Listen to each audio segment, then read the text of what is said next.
How do you deal with the stress of money?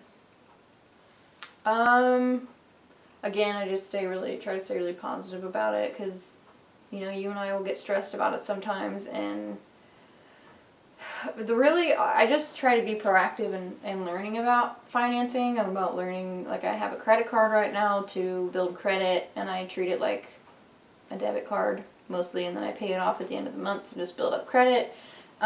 So, like, I try to do things like that where I'm just learning about how to be proactive about how our money is being spent. I try to do individual budgets, and I try to make sure, because like I said, I do most of the budgeting, but I try to give you numbers that you have in your head so we have a rough estimate, and I try to be like, hey, we've been spending this much or whatever.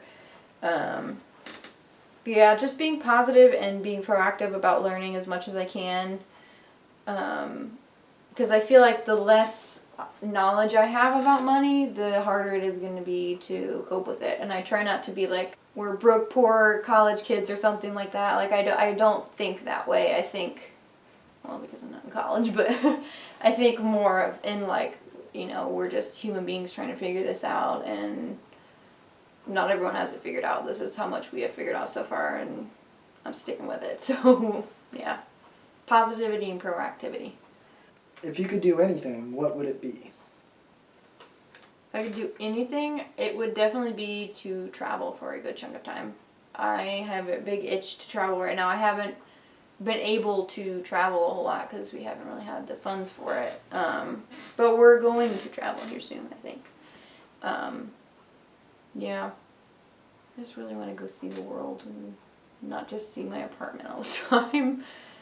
So, not to see the place I work all the time, and not to see you all the time and stuff, so, yeah. I'd rather go see places with you. Yeah. Yeah. Do you feel like you could do it? Yes. I mean, in all reality, in my mind, there's kind of no reason I couldn't. I mean, sorry if you can hear people talking outside. They're like having a full-blown conversation out there. Yeah, so, yeah. In my mind, there's no reason I couldn't do it, because anything I put my mind to, I think I can do. But, I mean, I do have to be realistic, because finances do cause us stress, and there's some times where I feel spontaneous, and I'm just like, oh, we should just do this thing, and then it stresses us both out, and we're like, oh, but we can't really, because we don't have the money for it, and then it kind of bums me out. But here recently, I'm getting more into the mindset of like, if it's something I want to do, I'm going to try to make it happen. Even if it's a scaled down version of what I want to do. Like, I want to get out of it what I want to get out of it. And so, to answer your question, could I do it? Yes. Should I do it? Maybe not. I mean, like, I would love to just, like, go to a different country right now and, like, just be there for a week or two. Should I do that right now? Maybe not, because when we come back, we're going to have, like, no money. And we're going to have no money if we go there. So, I kind of have to, and I'm learning so much, and we're trying to save up money, and so it's kind of like, we have so many different goals, and some of them conflict a little bit with each other, and I'd rather them all, like, come together a little bit more. I mean, I'm willing to bend the rules on some things, but I'm learning so much about so many different things. I'm kind of like, figuring out how to do my thing my way, our way. So. What are your thoughts or feelings in school? Okay, so here's the sitch. I went to a Christian school for worship ministry for 2.5 years, and then I transferred to online school for global religious studies, and I did that for 7 months.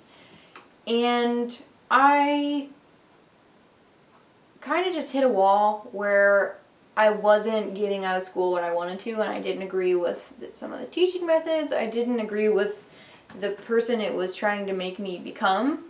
I watched, my turning point really was I watched, there's this, like, I don't know, there's this group called Collective Evolution, and the guy that founded it, he did, I think, a TED Talk about how he was really depressed. He had changed his major several times. He was just going through a lot of depression, and he went to a therapist, and his therapist, he said, was the only person that ever told him, like, maybe you don't have to do school. And I totally related to that because so many people were telling me, like, you have to do school. Like, you have to do school. That's what you have to do in order to be successful. And I had that in my mind. And then when I really started questioning it, it made so much sense for me to not do school because, I mean, honestly, I felt like I was doing a better job of teaching myself in my personal life. And there's so many ways to educate yourself. You don't have to just be in a classroom and just go to school to learn.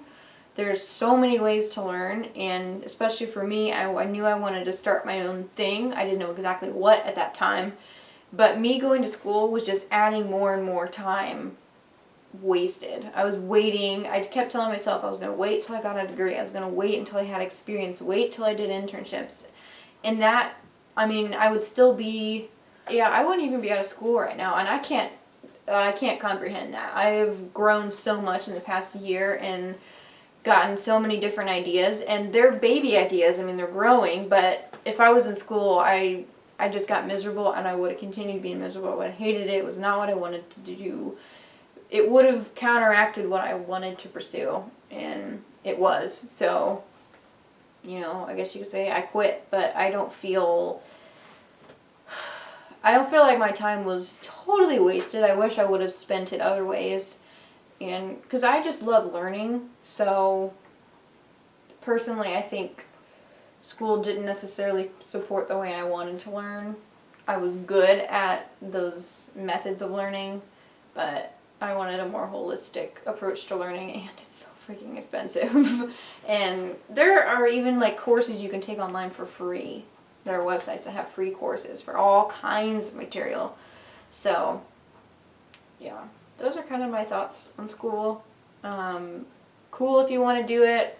I don't want to do it. I guess I would say I don't necessarily promote going to school, but I don't say you shouldn't go to school. I just promote people doing what makes the most sense to them. What makes the most sense to their intuition and their dreams and goals in their heart. And school isn't always the path to following your dreams, so that's what I think. What advice would you give your high school self or other high schoolers? Don't care so much what people think. And this sounds weird for me because when I was in high school, I tried to come off as the girl that didn't really care what people thought of her. But I still did. I mean, everyone does. Even I went more of like the cool crowd, even though like I'm not that cool. I didn't hang out with the popular kids, but I hung out with like some of the music kids and stuff. But I think I had a lot of different kinds of friends. But yeah, I think in high school, and I've heard this said so many times, but things seem like the end of the world. You know, like especially when you go through your first breakup, or like my first band breakup. Like it feels like when my first band broke up, and I mean I left the band, but it feels like the world is falling apart and like nothing good is gonna happen, and it feels like the worst thing ever. But I mean, I guess I could just say it could be a lot worse. So yeah, I mean, so ultimately I would say to my high school self, don't care so much, but also like care a little bit. Like care about the friends that you're closest to. Care about what they think of you. And that's it. And yeah. So. And get involved in more things than just church. For me. Because that's like all I did in high school was church. So. And music, but yeah. What's something from childhoods or adolescence that you want to hold on to? I would say all of it.